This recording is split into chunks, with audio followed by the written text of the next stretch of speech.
Praise. Pila ka na ito nagka-remember sa message last Sunday.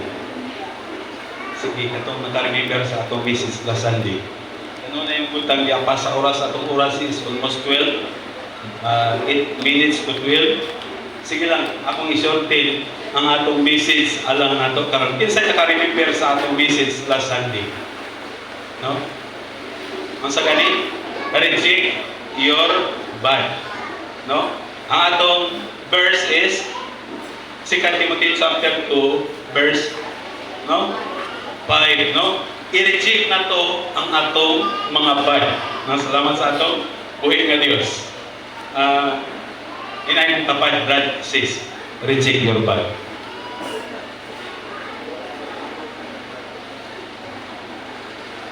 So, ako lang siya i-illustrate sa inyo doon ang good atong time is almost 12. Bisag kung sa kanindot ang balay suon, kung daghanan basura, kung sa inyong ikakuhan, sulti, bati, hugaw, dili dito tan-awon. Ang atong kinabuhi, daghanan galing na siyang bad, di galing nato ng i-reject, di galing nato ni cast out, mo nang dili nindot o bati ang atong kinabuhi. Sa Bible mga kaigsuonan, doon ay verses ni pila kini naka pamilyar sa John 15. Sa John 15 mga igsuon, hingon dito ang Biblia, hingon si Jesus, I am the vine and you are the branches. Ako ang puno, kamo ang sanga. Dayon, basahin mo ang tree, doon ay prunes. Doon ay ginatawag dito nga prune. Kailan kong prune? Kining prune igsoon, kining tanggalon katong dili maayo. Kay kung di tanggalon ang dili maayo, dili mamungaon, daghan mo nay pruning. No? So, dapat i-reject nato atong bad. Kay kung naay bad, di ta mamungag maayo. No? Kung naay bad, dili makita si Jesus diri sa atong kinabuhi. No? Abang, kung sa'yo may tabo, mas madaot, mas mapangit atong imahin as Christian. Ako isang isulti sa atong mga igsoon.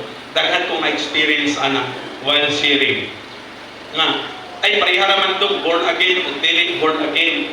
Nga naman, ang dili daw born again, nagpabadlong. Ang mga born again, nagpabadlong gyapon. No? Kay nganong nagpabadlong man ang born again, ang mga Kristiyanon, kay katong mga bad, wala nila i-reject sa ilang kinabuhi. No? Di ko no? Nakoy nasiran sa iligan, nakoy nasiran dire kay pila ko katuig nagwalik sa iligan ng Sondogay, samot na dire sa Chinsan. Mao ginay akong sagad madunggan nga pariharaman ta. Kay ilang nakita sa mga Kristiyanon, ilang nakita sa mga born again, wa gyapon mo usab sa Manila.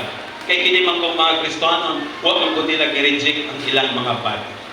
Una ang image karon sa Kristiyanon sa mga taong reliyoso parihara sa ila. Katungod, parihara sa ila, pasaway usahay, parihara sa ila, walay bunga, na may bunga pertinggang mayan. No? So, ako tamong gidasi, no? I-reject na to ang atong mga bad sa kinabuhi. Ako ito mga kaigsunan, ako lang sa ipa-diagnostify sa inyo. Kinsay tigpamalit sa inyong balay? No? Kato, tigpamalit sa inyong balay, batasan ka mo. Sige, ayaw kawalam na ito, kumakita sa inyong balay. Praise. Ang mga lalaki ba, sagad mga babae, relate kay siya. Di rin kay basta mo palit ka og mais, palito ni mo tanang mais, kung saan imong buhaton. Imong pilion, no? Uy, bati man nga mais. Kanang kuan ba sweet corn. Last the other week, dito ko malakas, dugay-dugay mga siguro month na karon. Nakagi ko sweet corn. Ang presyo mga ison is 25 pesos per kilo, sobrato ra. So, patay din is ni adto ko nagpalit ko. Dili lang kay ipamulit na ko ang mais, mas ipilit na ko itong dindot. No? Dili kung sa kanina ang bad, makapadaot sa atong kinabuhi. Dili ka nindot tan-aw sa matas Ginoo. Dili lang kay basta bulad, palit ka bulad. Ako magpalit ko bulad soon sa kalumpang kay rato dito. So, bila kay pag-abot na ko sa bulan, akong hapupon tanan. Mas ako pag yung pilion. Kay dili tanang bulan good na ako bad. Katong bad mo ito'y makapareject na to sa matas Ginoo. So, relate, no? Dili na kay mas asaging ay tundan, hala palito na to kay tundan. Uy, piatot man na. No? Hangit man na, so dili ta mo palit. So, ingon anak, maupuna siya sa mata sa Ginoo. So, relate ang akong mensahe meaning atong topic last Sunday. Ang atong topic last Sunday is reject the bad. O ang atong topic karon, cling to what is good. No? So, i-reject mo ang bad, imong i-cling kung sa'y maayo. Romans 12, verse 9. Ingon dito, ibor what is evil and cling what is good. Sige, atong basahan sa screen. Sige na. No. Masabtan ko ninyo sa atong mensahe karon, ibig ako ni siyang isorter.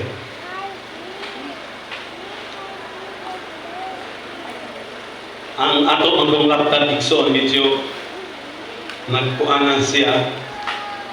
Sige lang. Nahanatay sa kapag-ong laptop, bago na siyang napalit, walang pa naka-program sa atong easy worship. Pero, si Kling-Kling magutong kabalo. Ito aman sa Manila. So, Romans 12, verse 9.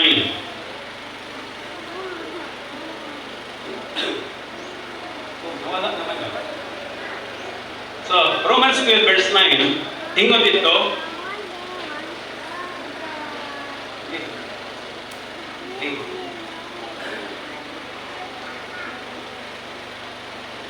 Wala din sa screen.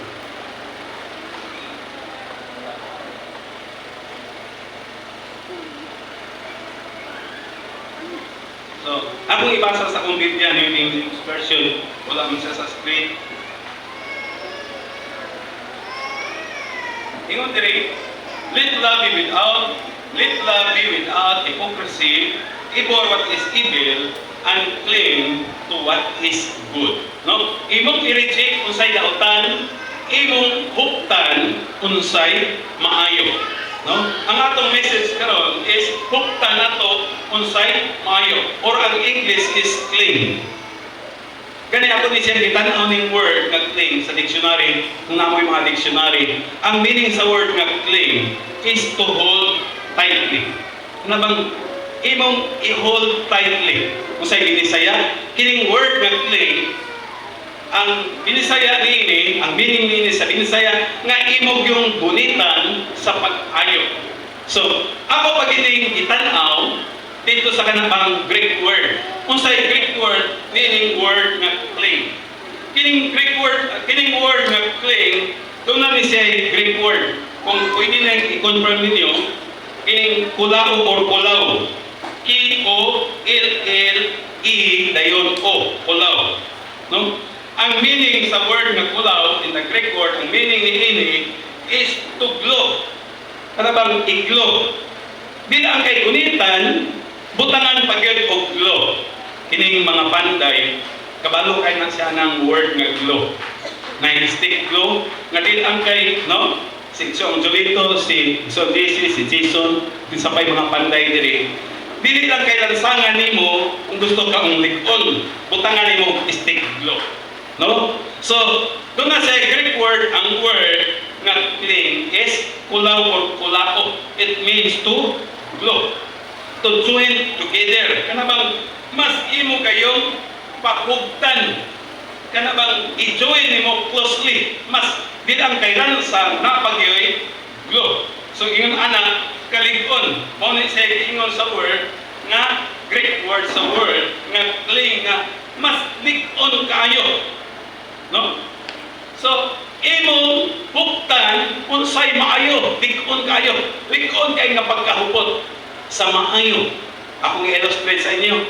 Nakadumog og mensahe sa Domingo, i-apply dayon, ikinabuhi dayon. Mo na say huktan nimo unsay maayo. Nakadumog kag kwali, naigo ka kay naakay bad. Imo daytong i-apply sa Lunes, i-apply nimo padulong sa Biyernes, i-apply nimo tibok semana, i-apply nimo sa tibok bulan tuig hangtod sa pagpamig sa Ginoo. Mo na say ang word nga kulaw or kulao. No? Imong huktan unsay maayo. Nakadungog ka sa Bible study, ang Bible study nga imong natunggan, din ang kay nilapos sa pikas nimo, talunggan. Imong gi-embrace, imong gigunitan, imong gikinabuhi. Mo na say word nga cling to what is good. No, nasabtan ko na to. Nabi tayo magtiayon nga naglalis na sila. No? Dili na ko isulti. No? Yeah, medyo napasla sa hotpoint. Hindi na ako nga. Sige. Huwag na ka-remember mo ito. Katapitang topic na to nga forgiveness. Usa ni siyang topic na to nga forgiveness. Nga kung nakakay mga kalain, nakakay mga kasakit, dili na nimo padantag og Lunes, dili nimo padantag og Martes, isito dayon na siya. Kay mao na siya tinuod nga Kristohanon. Dili kay ang kasakit nimo, ang pagpatid nimo nga dili maayo, nagabhian na lang, nabuntagan na lang, nagabhian na lang, nabuntagan na lang, nagabhian na lang, nabuntagan na lang. Imo gyud gigunitan ang bad. Unsay mensahe nato? I-reject nato ang bad. Atong kapyutan unsay maayo. Sige, i-apply ko ninyo yung word na forgiveness. Ako sa lang i-apply ko ninyo katong word na forgiveness. Claim what is good. Kung sa imong nadunggan sa Bible study, imo itong i-apply. Kung sa imong nadunggan sa mensahe, imo itong i-apply. Mo na siya claim to what is good.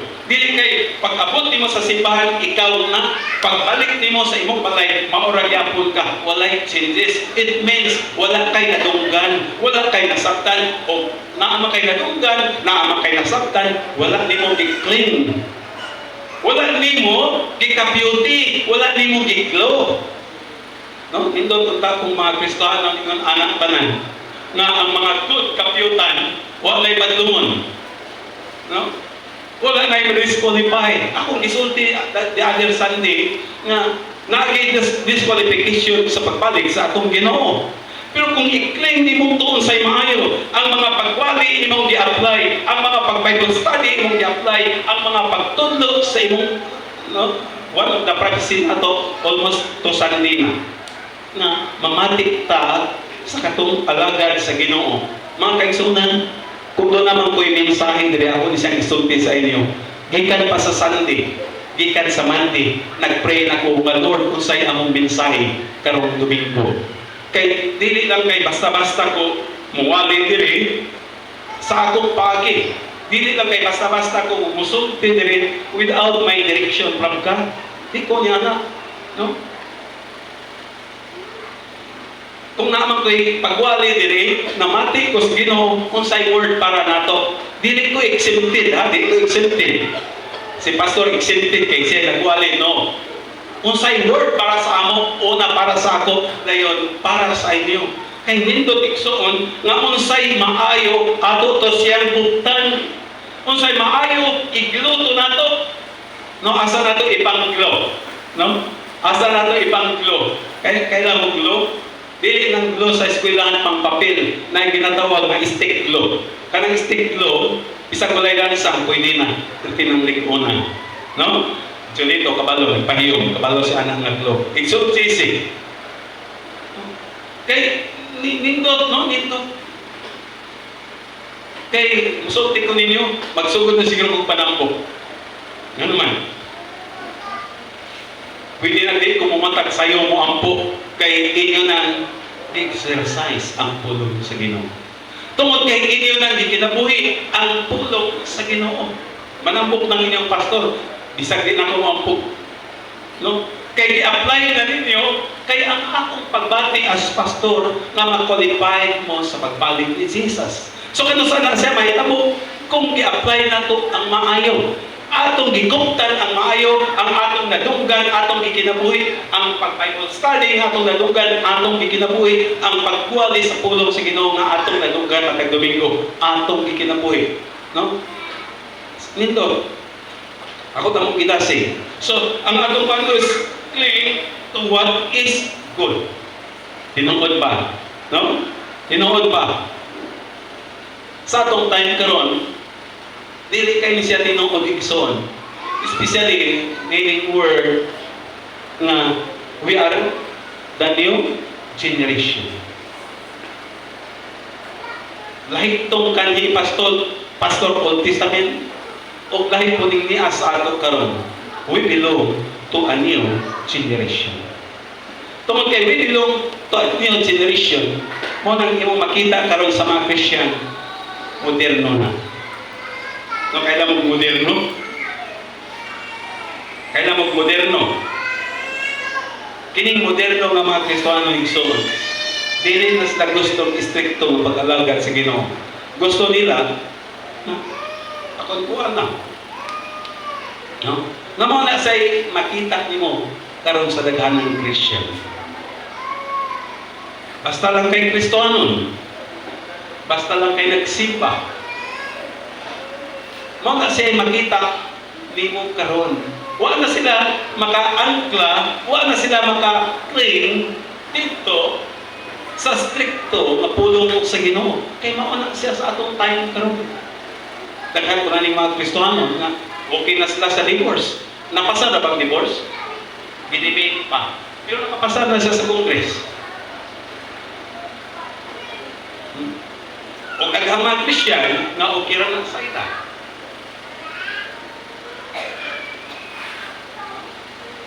Hapit na kay ginakos ginaron sa yawa. Nagamit siya mga tao sa Congress.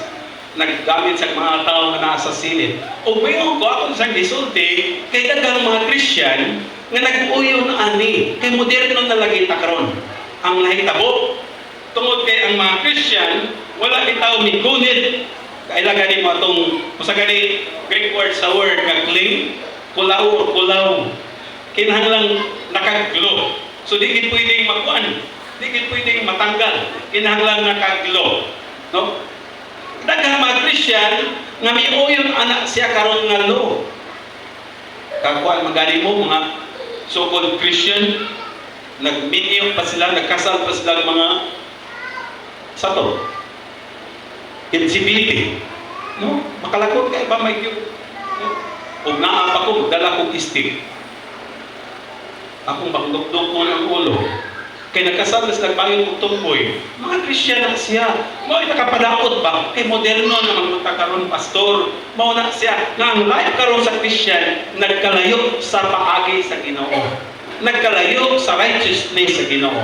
O ang ilang kinabuhi, nagkalayo po sa itatanaw sa Ginoo. Kaya wala sila may cling to what is good. Wala sila. Ako tamong gidasig mga kaigsuonan ko, wala gid mo usab ang word. Ang word sa Ginoo wala gid mo usab. Mo nang almost every Sunday, nagdasig ko sa inyo nga basa mo Bible. Ayaw mo pamanti atong mga magwawali sa Bible nga may kay musulti. No kanang mga wawali bitaw sa kwan, YouTube ng uban. No? Asa na sa mga Facebook nga may kay musulti pero tan-awang ilang simbahan daghang ipakabitay mga Christmas tree.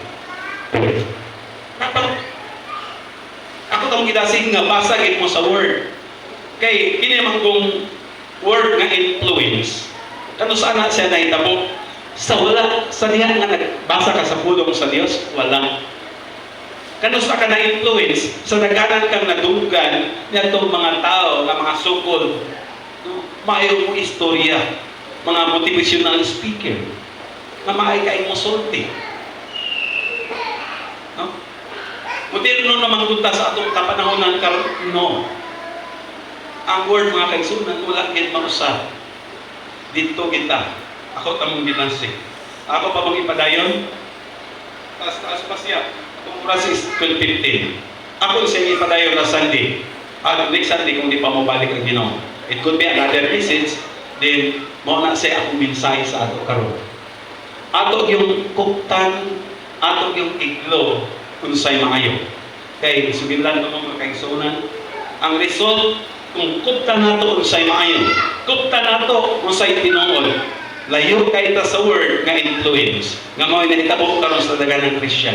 Kung kuptan nato unsay maayo, kuptan nato unsay maayo, layo kay ta sa word nga kanabang disqualification mo niya sa pagbalik sa atong buhay nga Dios. Ato tas pagpanindog sa inyo kumapagi ato siyang daygon.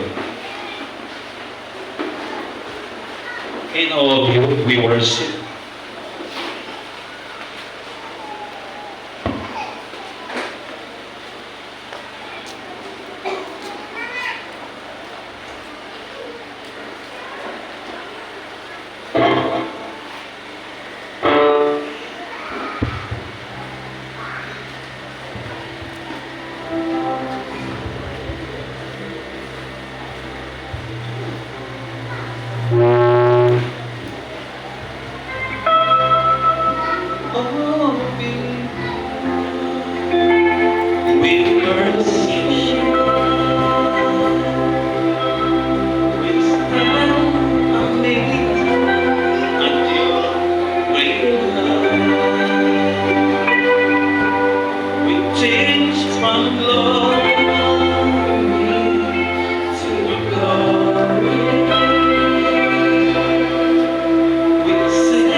nga tuboy o napasidunggan sa among kaliwala o pinagis pagpamuhat sa Holy Spirit, gikan hindi mangkati ang 100% nga reverence padayon ang maihatag nga hindi mo gituboy ka, gipasdunggan ka sa imong pagpamuhat sa among gathering karon. Prayer na po sa nang mga kaigsunan tibok simana ang Holy Spirit mugiyan sa matagusan sa imong pagkamatarong nga kanunay ning angayan sa pagbalik ni Ginoong Hesus. Ang kusog na among gikinahanglan padayon ihatag sa matagusan sa mga kaigsunan aron katong matarong balaan nga kinabuhi palit ang qualifications pagbalik ni Ginoong Hesus magkita sa mga sa kanamo man sa among pagpangaon mangulit ni nga naang kalinaw na ang palipay ng takagbawan tungod kay ikaw ang Dios nga namuhat diri namo. Salamat kayo sa imong pagkasdungog sa nang prayer in Jesus name.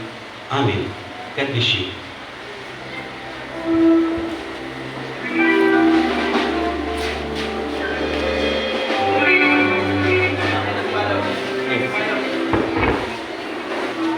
Atong ipre atong pagkaon. Ginoong Dios tanang pagkaon karon among gilawat sa mapasalamatong kasing-kasing. Salamat ining tanan. I-bless nimo ang matag-usab physically sa mag-aambit niini. I-bless nimo ang mga kaigsunan nag-andam niini. While kami magapinosip sa sangaon sa sapusan, ang ngalan ni Ginoong Hesus padayon matuloy mapasidunggan. Amen.